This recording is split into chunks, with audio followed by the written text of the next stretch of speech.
Okay, this is a Drago 830 GT, and again, I'm here with the owner, and I will warn you, this is an exceptionally good head.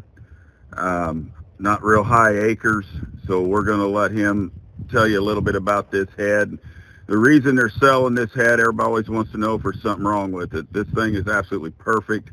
They got a 12-row sitting over there, so that's the reason they're selling this head. So I'm going to let Andrew tell you a little bit about this one. Yeah, we got this for first harvest fall of 2021. Basically has roughly 1,500 acres per year on it. We really like how this Drago head does. There is very, very minimal header loss compared to what our former head was.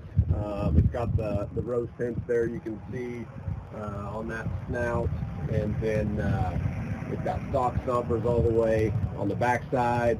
It's got self-adjusting deck plates to really bring those ears in and change